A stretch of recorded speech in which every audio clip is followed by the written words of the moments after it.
예, 최고위원회를 시작합니다. 문재인 당대표의 발언이 있겠습니다.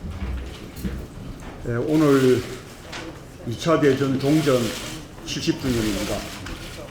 2차 대전 전후에 카이로 회담, 얄타 회담, 포츠담 회담, 모스크바 삼상회의, 샌프란시스코 강화 조약, 정전협정 등 우리의 운명을 결정한 많은 국제회의가 있었습니다. 그런데 우리는 그 어떤 회의에도 참가하지 못했고 그 결과 우리는 광복은 되었지만 나라가 분단되고 말았습니다. 우리는 과거의 불행한 역사를 되풀이해서는 안 됩니다. 우리의 운명을 좌우하는 한반도 문제만큼은 우리가 주도해 나가야 합니다. 한반도 비핵화와 정전체제를 평화체제로 전환하는 과제는 우리가 주도적인 역할을 하지 않으면 안 됩니다. 육자 회담은 북핵 문제 해결을 위해 우리가 주도적으로 이끌었던 다자 외교 틀입니다. 그 성과가 불구 공동 성명입니다. 북한의 핵 프로그램의 완전한 폐기와 북미 관계의 정상화 등을 포괄적으로 합의하였으나 유감스럽게도 그 합의가 끝까지 이행되지 못했습니다. 그리고 이명박 정부 이후 육자회담이 중단되면서 북핵 문제는 갈수록 악화되어 왔습니다. 이렇게 보면 미국과 한국이 북핵 문제 해결을 위해 강구했던 여러 가지 방법 중에 가장 성과가 있었던 방법이 육자회담이었습니다. 오늘 한중 정상회담에서 북핵 문제 해결을 위한 현실적인 방안이 모색되기를 기대합니다. 중국은 육자회담의 의장국으로서 육자회담의 재개에 적극적인 것으로 보이므로 양 정상 간에 그에 관해 심도 있는 논의가 있기를 바랍니다. 육자회담은 북핵 문제 이후에도 동북아 경제권 형성을 위해 필요한 다자 안보 협력 체제 논의에도 유용한 다자 외교 수단이 될 것입니다. 이번 대통령의 중국 방문에 역대 최대 규모의 경제사절단이 동행한다고 합니다. 많은 성과를 거두기를 기대합니다. 어제 산업통상자원부는 8월 수출액이 393억 달러로 지난해 같은 달에 비해 14.7%나 줄어들었다고 발표했습니다. 세계 금융위기 직후인 2009년 8월 이후 가장 큰 감소 폭입니다. 내수 부진이 극심한데 수출 부진까지 겹친다면 다른 나라에 비해 대외 의존도가 특별히 높은 우리 경제에 치명적입니다. 우리의 GDP 대비 무역 의존도는 무려 110%로 OECD 평균의 2배, 미국과 일본의 3배가 넘습니다. 대중국 수출 의존도만 해도 총 수출의 30%에 달합니다. 중국의 경기만 나빠져도 우리 경제는 크게 휘청거릴 수밖에 없는 구조입니다. 우리 경제의 체질을 바꾸지 않으면 안 됩니다. 선박이 기울어지지 않고 균형을 잡으려면 균형수가 필요하듯이 우리 경제도 세계 경기 변동에 견딜 수 있는 평형수가 필요합니다. 그것이 바로 내수입니다. 수출과 내수의 균형이 필요합니다. 수출 중심의 경제정책 기조를 전환하여 내수 비중을 높이는 것 외에 다른 방법은 없습니다. 소득주도 성장으로 가계의 가처분 소득을 늘려 소비를 진작시켜야 합니다. 기존의 수출 의존형 성장 전략에서 과감한 정책 기조 전환을 촉구합니다. 이상입니다. 이어서 이종걸 원내대표의 발언이 있겠습니다.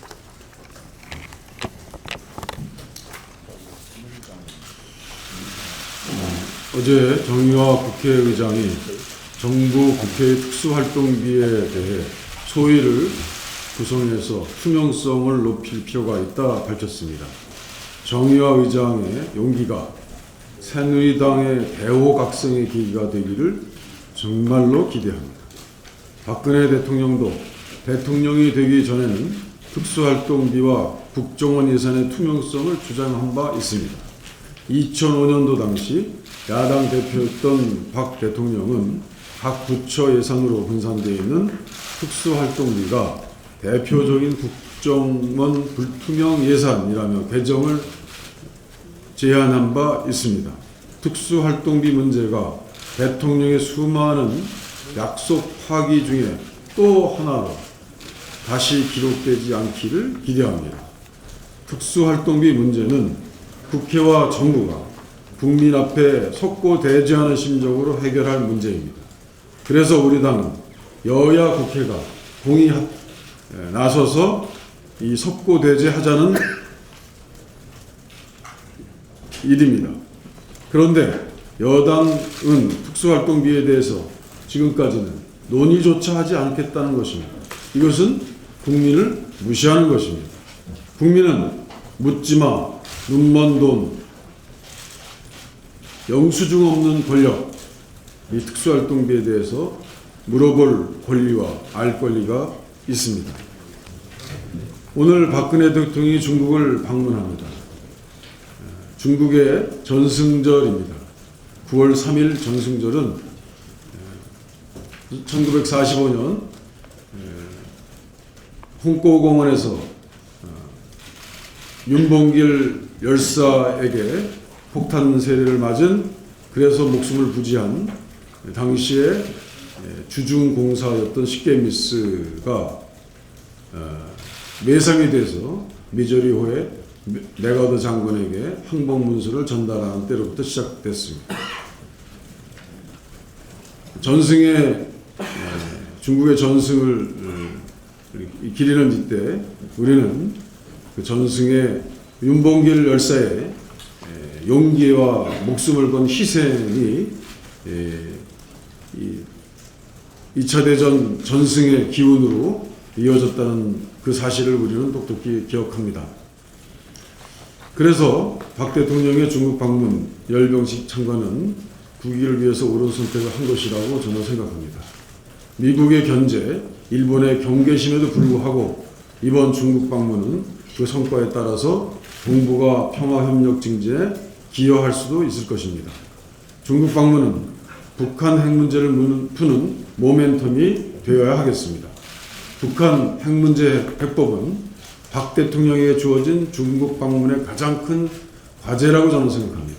한중 정상회담을 통해서 2008년 이후에 이미 교착 상태에 빠져버린 육자회담 재개의 계기를 마련하셔야 합니다. 중국의 대화 재개에 대한 동의를 이끌어낸다면 북한과 미국을 대화의 장으로 끌어낼 수 있을 것입니다. 이번 중국 방문은 경제협력의 실질적인 성과로도 이어져야 합니다. 지난 31일 새누리당은 한중 FTA 외교위에 한중 FTA를 안을 단독 상정했습니다. 혹시 박근혜 대통령의 방중 일정에 맞춰서 성과를 가져가려고 하는 그 일정에 맞춘 행위라고 저희들이 해석하면 그것은 섣부른 판단일지 모르겠습니다. 이미 중국에 대한 교역 의존도가 30%에 가까운 현실에서 한중 FTA가 미치는 경계 효과는 다른 무역 협정과는 차원이 다릅니다. 이런 면에서 종이 한 장 박근혜 대통령이 가져간다고 해서 그것은 성과가 아닙니다. 신중한 검토, 비준에 대한 국회의 철저한 국민적 검토를 허용해 주셔야 합니다. 이것이 박근혜 대통령의 섣부른 요구가 아니기를 또 기대합니다. 한중 FTA가 경제에 미칠 막대한 영향을 분석해서 대책을 세워야 하는 것입니다. 무역이득 공유제와 같은 보완책이 꼭 필요하고 정부도 국회에 한중 FTA 특위를 설치하기를 협조해야 한다고 생각합니다. 1136조에 달하는 가계부채에 이어서 기업부채도 이미 경고등이 켜졌습니다. 어제 한국거래소 발표를 우리는 주시합니다. 주식시장 상장기업 17%가 수익으로 이자도 못 갚는 한계 기업들입니다. 한국은행 자료는 지난해 말 기준 3년 연속 한계 기업으로 분류된 기업이 전체 21%입니다. 한국 경제가 가계, 기업, 국가의 삼중부채 위험에 처했습니다. 문제는 누구도 문제 해결에 나서지 않고 있다는 것입니다. 금융권은 대출금 손실을 우려해서 부실 채권 정리에 소극적입니다. 정부 역시 은행 부실과 기업 도산을 염려해서 한계의 위협을 방치하고 있습니다. 정부와 채권은행이 외면하는 사이에 기업 부채는 이제 한국 경제의 시한폭탄이 되고 있습니다. 어찌 보면 국가 부채, 가계 부채는 시간이 있을지 모릅니다. 그러나 이 기업 부채는 제깍 시한폭탄이 터져가는 듯한 바로 터질지도 모르는 한계 위험에 놓여 있습니다. 7월 말 기준 증권시장 기업 부채가 1200조를 이미 넘었습니다. 이미 기업 부채는 위험한 수준입니다. 더 이상 기업 부채 문제를 뒤로 미룰 수 없습니다. 그런데 정부는 이것을 외면한 채 노동시장 구조조정 운운하고 있습니다. 한계 기업 정리를 통해서 어쩔 수 없이 발생할 수 있는 노동시장 구조조정도 우리는 이미 예견할 수 있습니다. 이것을 야당이 앞장서야 합니다. 그때 당시에 발생할 수 있는 많은 한계에 떨어져가는 노동자들을 위해서 미리 사회 안전망을 마련해야 합니다. 이번 예산 때 우리 야당은 이 점에 관해서 중점을 두고 대책을 세우겠습니다. 이상입니다. 이어서 조성영 최고위원의 발언이 있겠습니다.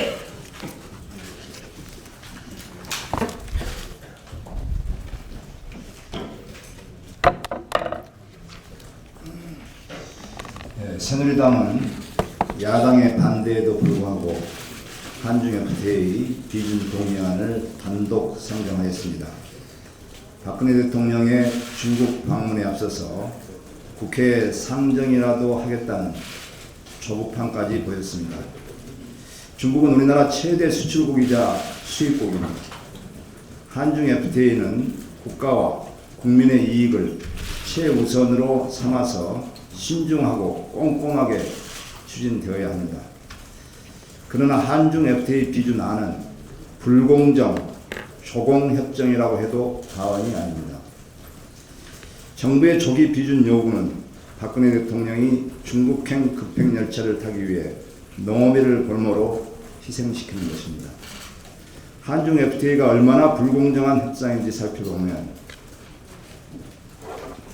불법 어업 방지 조항의 누락으로 중국의 불법 어업을 못하게 하는 데 대해서는 완전 무방비 상태입니다. 해수부는 중국 불법 어업으로 인한 피해액을 연간 3, 4천억으로 추산하고 있고 치어 등 미래 수산 자원까지를 고려한다면 연간 1조 원에서 2조 5천억까지 보고 있습니다. 이런 막대한 피해 예상에도 불구하고 우리 정부는 불법 조업을 못하게 하는 어떤 근거도 협정문에 넣지 못했습니다. 페루, 호주, 뉴질랜드 같은 나라도 불법 조업과 관련해서 조항을 마련했는데 정작 우리는 못해서 중국 어선의 불법 조업을 방치할 수밖에 없는 실정입니다. 둘째, 중국산 식품의 수입 증가가 예상되지만 협정문에 식품 안전을 강화할 구체적인 내용이 전혀 없습니다.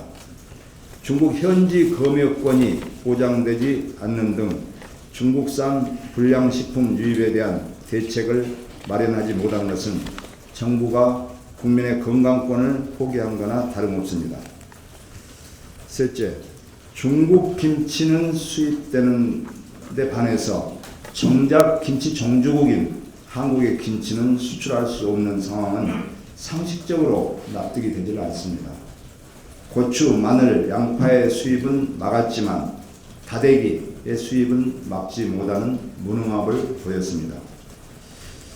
농업은 지속 가능한 미래 산업이며 식량 안보 산업입니다.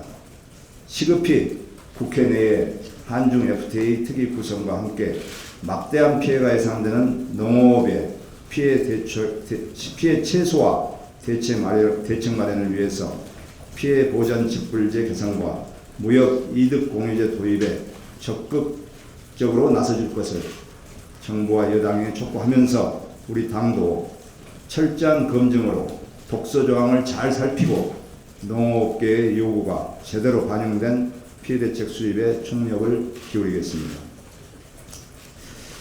오늘 새누리당 김무성 대표의 교섭단체 대표연설에서 분명히 노동개혁 등 4대 개혁을 강조할 것 같아서 한 말씀 드리겠습니다. 정치개혁은 여야가 함께 하는데 동의합니다. 그러나 박근혜 정부가 개혁이라는 이름으로 국민을 쥐어짜고 사회 갈등과 경제적 양극화를 심화시킬 수밖에 없는 4대 개혁을 추진하고 있습니다. 지금이 아니면 안 될 것처럼 밀어붙이기로 일관할 것이 아니라 국민 모두가 상생의 길을 찾아야 합니다. 유일한 해법은 사회적 타협입니다. 특수활동비를 합리적 절차를 통해서 통제하는 것은 국민의 혈세를 통제하는 것이고 국민에게 재정 주권을 돌려드리는 것입니다. 오픈 프라이머리를 도입해서 공천권도 국민에게 돌려주겠다고 하는 새누리당이 국민에게 재정 주권을 돌려드리는 일에는 반대하는 것은 앞뒤가 맞지 않은 모습입니다. 조속히 특수활동 및 제도 개선 특위 구성에 합의했으면 합니다. 이상입니다. 이어서 전병헌 최고위원의 발언이 있겠습니다. 예, 중국의 전승절 행사가 대국으로서 군사 대국의 과시의 장이 아니라 동북아 평화체제를 보다 확고히 하고 중심 역할을 하는 좋은 계기가 되어야 할 것입니다. 박근혜 대통령의 전승절 참가도 이와 같은 취지에서 이루어져야 하고, 특히 박근혜 대통령의 참가가 전승절의 의미와 계기를 바꿔낼 수 있는 매우 중요한 핵심적 지렛대 역할을 하기 바랍니다. 경제뿐만 아니라 남북 관계에 있어서도 중요한 물꼬를 트는 계기가 되어야 할 것입니다. 교육부가 대학 구조 개혁 평가 결과를 발표했습니다. 학령 인구의 지속적 감소를 고려할 때 대학 구조 개혁은 시급한 국가적 과제이고 당위적인 필요성이 있었습니다. 하지만 보다 거시적인 안목과 체계적인 계획을 가지고 주도 면밀하게 추진했어야 합니다. 벌써부터 평가의 기준이나 공정성에 대한 문제가 제기되고 있습니다. 또한 대학 경쟁력을 높이기 위한 거시적인 마스터 플랜 아래 체계적이고 주도 면밀한 추진의 기미가 별로 안 보입니다. 결과적으로 고사 직전의 지방대를 더 힘들게 만든 빈익빈 개혁이 되어버린 그런 걱정이 있습니다.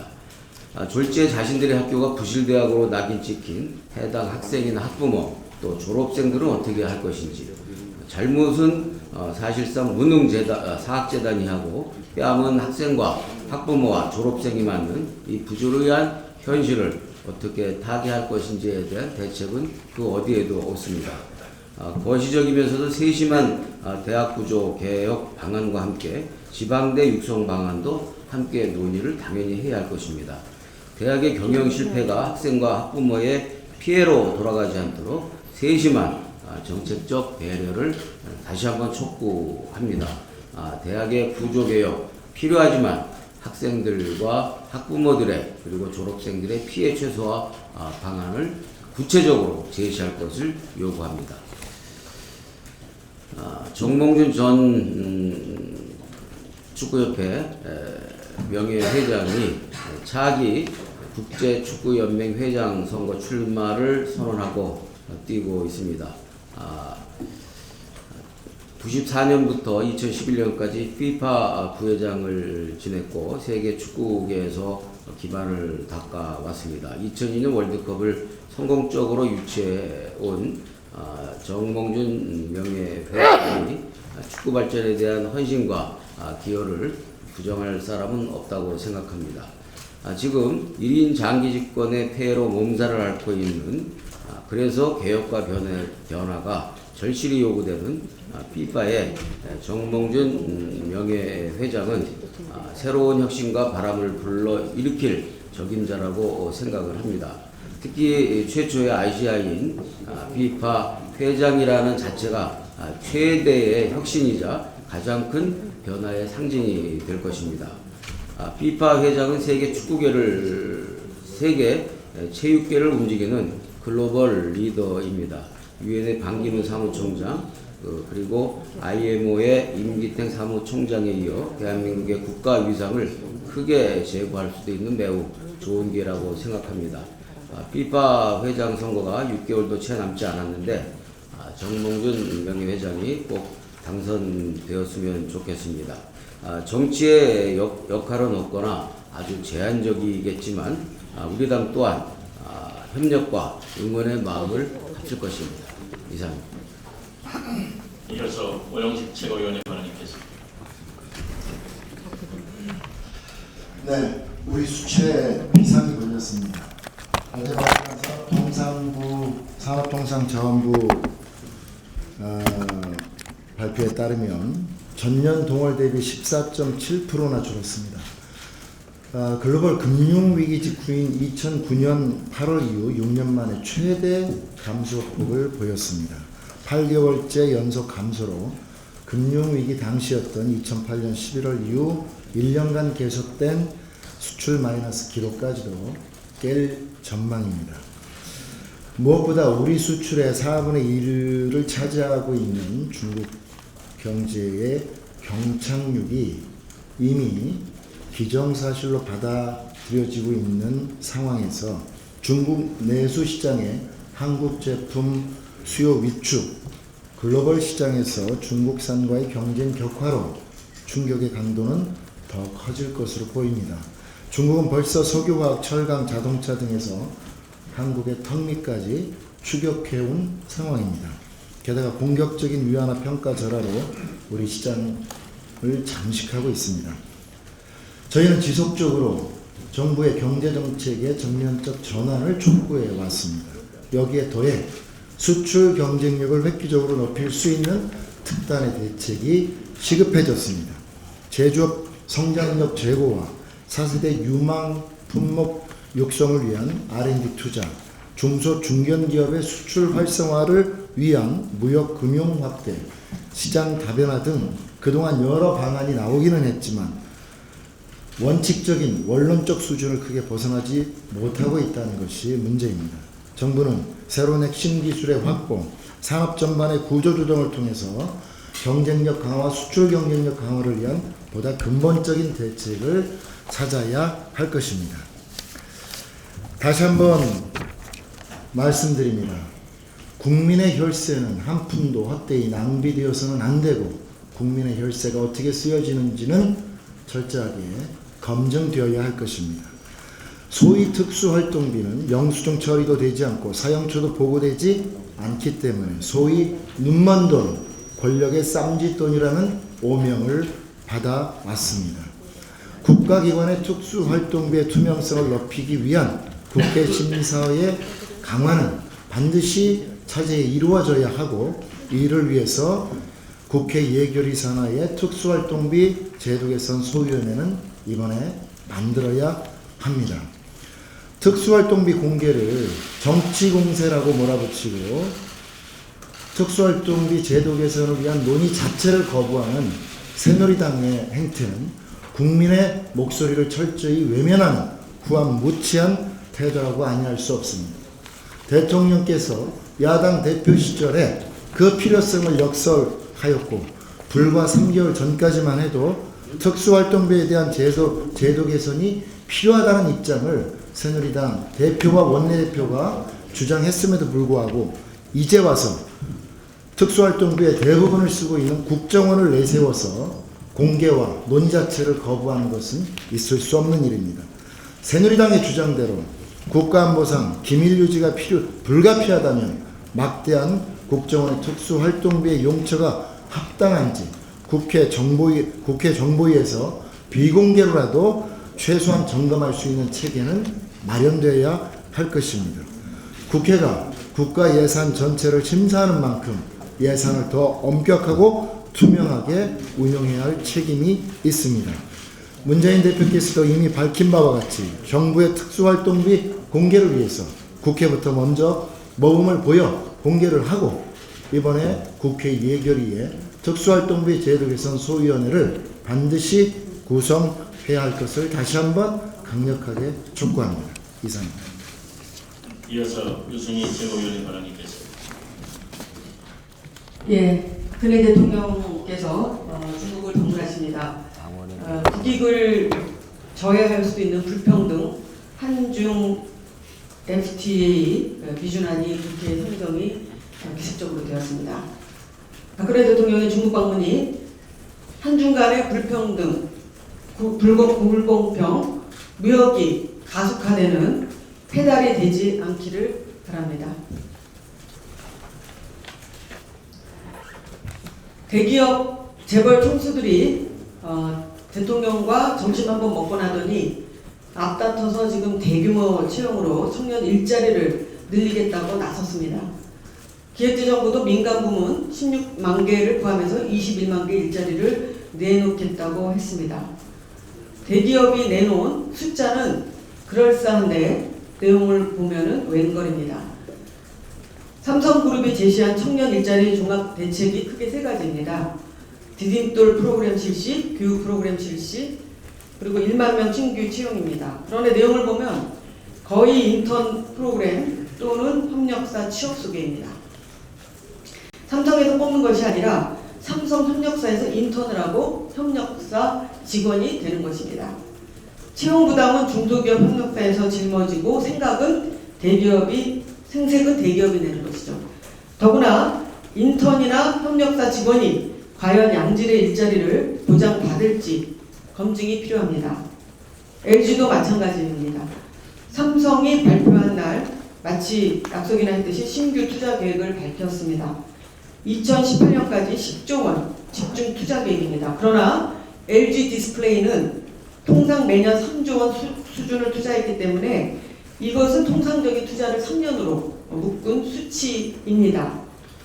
박근혜 대통령에게 통 큰 사면을 받은 SK도 마찬가지입니다. 2년간 200명씩 인턴십을 한다는 게 고작입니다. 고용 계획은 고용을 계획하는 프로그램이 아니라 그냥 교육 프로그램인 것입니다. 국민의 눈을 속이는 조삼모사 행태입니다. 청년 실업이 화두인 상황에서 대기업이 이렇게 뻔한 거짓말로 국민을 우롱해서는 안 됩니다. 박근혜 정부도 알면서 모른 척 아몰랑 하는 것은 대기업의 거짓말을 돕고 있는 거나 마찬가지입니다. 박근혜 대통령은 대기업의 허풍 일자리 정책에 대해서 단호한 입장을 표명해야 할 것입니다.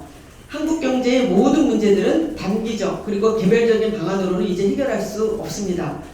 청년 고용 문제도 결국 큰 틀에서 한국 경제의 구조적 문제들과 함께 해결해 나가야 할 것이라고 하는 점을 정부 여당은 모르쇠하지 말아야 할 것입니다.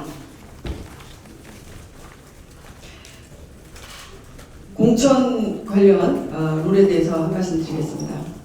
어떠한 제도도 완벽한 제도는 없습니다. 내년 총선을 앞두고 공천 룰에 대한 논의가 한참 진행 중입니다. 최근 우리 당에서는 혁신위가 40% 권리당원, 60% 국민경선제에서 권리당원의 비율을 축소하거나 국민 참여율을 최대화하려고 하는 논의도 있습니다. 저는 공천 관련 선거제도에 있어서 당원 50%, 권리당원이죠. 일반 국민 50%의 원칙에 따라 오픈 프라이머리 반영 비율을 50%로 하고 프라이머리 실시를 1, 2주 전에 권리당원 투표를 실시해서 50%를 반영하는 안이 적절하다고 봅니다.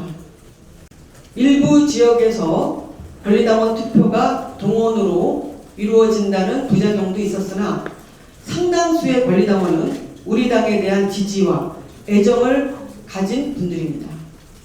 최근 전병헌 최고위원께서 중심이 되어서 뿌리당원 찾기 운동까지 하고 있는 마당에 공천 선거인단에서 권리당원들의 참여를 축소시키는 것은 수십 년간 우리 당을 지지하고 지탱해온 당원들의 사기를 저하시킬 수가 있습니다.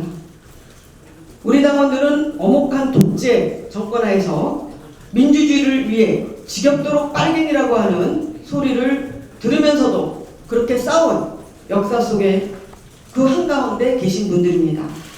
관권과 금권이 판을 치는 독재 권력의 감시, 탄압, 고문이 횡행하는 가운데에서도 정확히 2번을 찍은 당원들입니다. 그분들이 더 많습니다. 그분들은 운동권도 아니고 이념에 투철한 분들도 아니고 서민, 민중 그 자체이며 권리당원의 역사적 그리고 정체성의 주류를 이루고 있습니다. 어떠한 제도나 룰은 공정하고 투명하고 객관적인 타당성을 지향해야 합니다. 동시에 당의 역사성, 정체성을 최대한 담보해야 한다는 점을 중요시해야 할 것입니다. 이 둘은 상호 모순되지 않으며 오히려 후자가 전자를 강화한다는 점을 우리는 명심해야 할 것입니다. 이상입니다. 이어서 추미애 최고위원의 발언이 있겠습니다.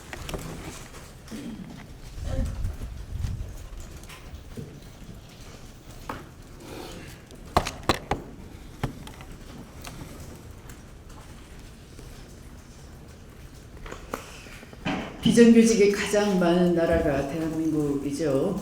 그런데 비정규직을 보호해서 줄이는 방향으로 만들었더니 이제 파견 근로도 늘리고 비정규직 기간도 2년에서 4년으로 늘려서 온통 노동시장을 비정규직 근로자로 만들려고 하고 있습니다. 무식하면 원칙이 있는 겁니까? 임금 피크제는 미안하게도 대한민국에만 있는 용어입니다. 세계 어느 나라에 임금 피크제라는 용어는 없습니다.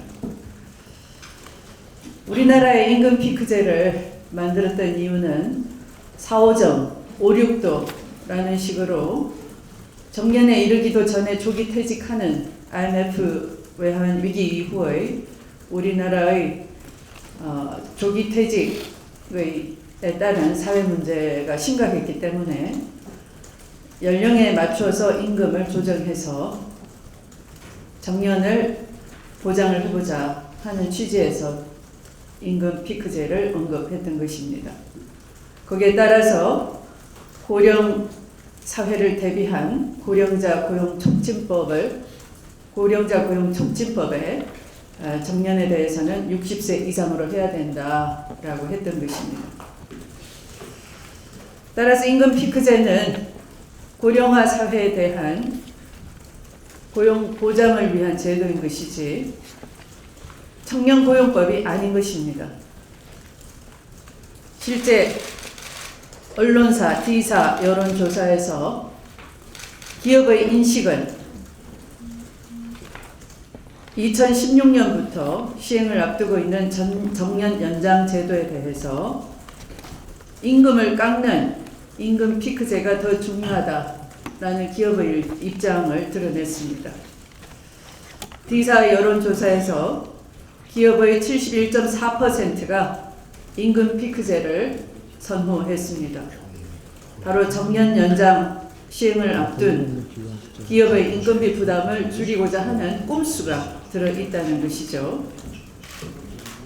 고작 기업 5곳 17.9%만 청년 고용 논의가 필요하다라고 해서 정부가 말하는 청년 일자리 창출에는 기업이 하나도 관심이 없다라는 것이 여론조사에서 밝혀졌습니다.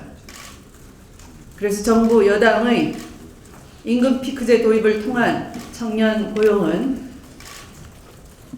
현실을 모르는 사기에 가까운 것이다, 이렇게 진단이 나온 것입니다. 우리는 새정치민주연합은 청년 일자리법을 만들겠습니다. 청년 일자리법에는 청년 고용 할당 제도를 도입할 것이고 고용보험 등을 지원해서 중소기업이 청년을 고용할 경우에 지원하는 방안을 도입하겠습니다. 메르스 사태를 겪고 금방 건망증이 일어난 것 같습니다. 정부가 어제 발표한 국가방역체계 개편안은 쭉정이에 불과했습니다. 질병관리본부의 독립이 전문성 확보가 무엇보다 시급하다는 것이 우리 새정치연합의 제안이었고 또 국회 특위의 결론이었습니다. 그런데 정부는 질병관리본부장을 차관급으로 겨우 격상시키는 것만으로 끝냈습니다. 잘 아시는 대로 세월호를 겪고서 국민안전처를 만들었지만 전문성과 독립성이 없는 관계로 문자만 보내는 한심한 일만 했습니다. 아마 질병관리본부의 차관급 격상으로 끝내고 그 전문성과 대응 조직 체계를 갖추지 않는다면 똑같이 문자만 보내는 그런 일만 할 것 같습니다. 공공의료시설 확충, 감염병 확산의 원인이 된 병원 응급실, 중환자실의 열악한 환경 개선을 위한 제도적 개선책도 전혀 찾아볼 수가 없습니다. 메르스 국난을 자초한 정부가 반성하고 국민께 사죄하기는커녕 오히려 국민들의 요구와 합의는 철저히 무시한 채 오직 관료 조직의 제 밥그릇 지키기에만 혈안이 됐다는 것입니다.